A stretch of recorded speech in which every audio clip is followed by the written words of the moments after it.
Majlis seterusnya mempersilakan Yang Berbahagia Tuan Dr. Syafiq bin Saharudin untuk menyampaikan ceramahnya sebagai penceramah yang seterusnya. Untuk makluman peserta, beliau adalah wakil dari Agensi Anti Dadah Kebangsaan, yakni pakar perubatan dan bekas doktor di Pusat Racun Negara. Dengan hormat dipersilakan.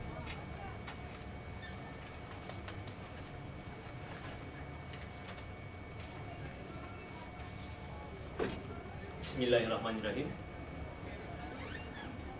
Yang bahagia, yang berusaha, pengurusi majlis, yang dihormati rakan-rakan ahli panel sekalian, yang berbahagia Tuan Mufti Ustaz Aizat bin Sa'ad, wakil dari Penjara Kajang, yang dihormati Sarjan Firdaus bin Muhammad Nasir, pencara-pencara, pelajar-pelajar dan pelajar-pelajar sekalian. Assalamualaikum warahmatullahi wabarakatuh. Alhamdulillah, dari apa yang saya lihat di sini, tak ada seorang pun daripada kamu yang kelihatan seperti seorang peniaga dadah. Macam mana saya tahu? Sebab saya dah ada 10 tahun pengalaman bekerja dengan peniaga dadah. Macam mana? Apa tanda-tanda seorang peniaga dadah? Di akhir ucapan nanti saya akan ceritakan semuanya. Sekarang ni kita nak ceritakan nak ceritakan pada anda semua kesan dadah pada kita. Beza dadah dan ubatan yang agak ketaranya ialah kesan ke atas otak dan minda manusia, sehingga boleh berlaku bergantungan ataupun ketagihan pada dadah ini. Itu beza dengan dadah dan ubat.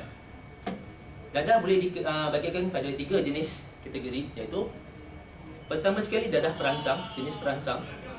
Yang kedua, dadah jenis penekan. Dan ketiga, dadah yang dikenali sebagai halusinogen. Tentang dadah perangsang ini, ada masanya dalam kehidupan kita seharian kita akan berasa gembira dan sedih. Apabila kita berasa gembira, maknanya otak kita sedang terangsang. Dan apabila kita terangsang, kita akan melakukan benda-benda yang gembira. Itu kesannya sama seperti dadah yang merangsang, perangsang yang boleh merangsang otak kita. Tapi bezanya dadah jenis perangsang ini dengan gembira yang semula jadi, dadah jenis perangsang ini akan memberikan kita kegembiraan yang hampir tiada batasan. Bila kita dah terlampau gembira dengan di bawah pengaruh dadah jenis perangsang ini, kita akan lupa segala-galanya apa yang berlaku di sekitaran kita.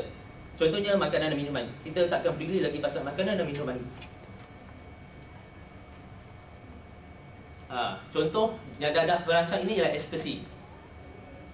Seperti yang kita tahu, bila orang itu di bawah pengaruh ekstasi, dia akan boleh menari berjam-jam tanpa henti. Itu masalahnya. Itu yang bahayanya. Bila kita bergerak, otak kita memerlukan banyak oksigen. Bila otak kita dah penat, otak kita akan merembeskan sebuah hormon yang dinamakan adrenalin, yang akan memberitahu otak kita supaya otak memberi arahan pada jantung untuk mengepamkan oksigen ke setiap bahagian tubuh kita. Masalahnya, amfetamin ataupun yang boleh dikenali sebagai ekstasi ini akan menipu otak kita. Dia akan beritahu otak kita yang kita tak penat lagi, kita boleh sambung lagi menari. Itu yang paling bahaya sekali. Sebab bila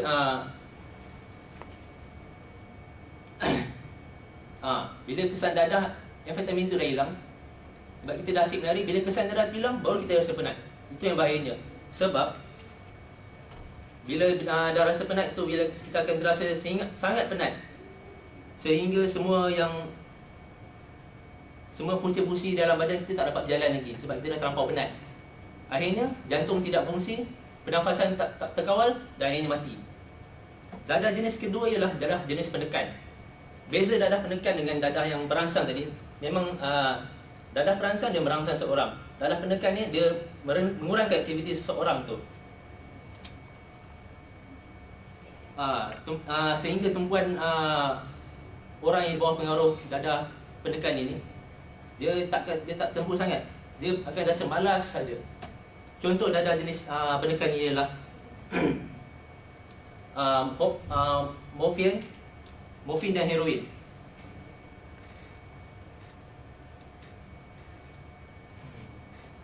Apabila kita berada di bawah pengaruh dadah ini akan menekan otak kita. Menekan di sini bukannya maksud beri tekanan, tapi mengurangkan aktiviti otak kita, sehingga sehingga kita tak dapat melakukan faktor diamat rasa mengantuk.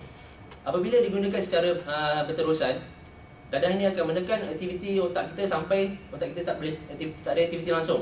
Dan akhirnya kita dapat tidur selama-lamanya. Dan akhirnya yang akhir sekali adalah jenis halusinogen. Dadah ini memberi kesan yang paling mendalam sekali pada otak kita. Dadah jenis halusinogen ni mampu memberikan persepsi yang palsu kepada penggunanya. Kalau persepsi yang palsu itu yang boleh memberitahu diri kita bahawa kita rajin, kita hebat, tak apa. Masalahnya, persepsi yang diberikan oleh dadah ini ialah yang tak masuk akal. Contohnya bila kita ambil dadah ni, kita rasa kita boleh terbang. Akhirnya bila kita rasa boleh terbang, pengguna yang di bawah pengaruh dadah itu akan terbang, akan cuba terbang. Akhirnya mati. Kesan jangka panjang dadah halusinogen ni, dia akan menyebabkan tingkah laku luar biasa. Contohnya bila tingkah laku luar biasa dari segi emosi, dia emosinya kejap tukar, sekejap tukar, tiba-tiba gembira, tiba-tiba marah, dan akan menghasilkan halusinasi daripada kisah sekitar mereka. Contohnya apabila masa kecil dia selalu dirotang oleh bapanya, akhirnya tiba-tiba kalau di bawah pengaruh dadah ni, hari-hari dia akan berasa seperti dirotang oleh bapanya. Dia akan ingat balik apa benda yang, tapi itu semua khayalan saja. Tak kisahlah walaupun dadah, jenis dadah. Yang penting apabila kita sudah di bawah pengaruh dadah, kita akan berasa keinginan dan untuk terus mengambil dadah itu. Dan ini terpaksa bergantung hidup dengan dadah itu. Nampaknya pengurusi evangelis sudah pun memberitahu masa dah tak mencemburui kita.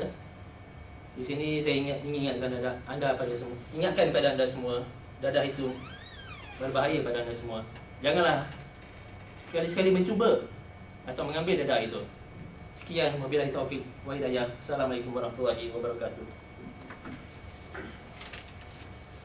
Terima kasih diucapkan kepada Yang Berbahagia Tuan Dr. Syafiq untuk ceramahnya yang betul-betul menyedarkan kita tentang kesan penggunaan bahan dadah ini.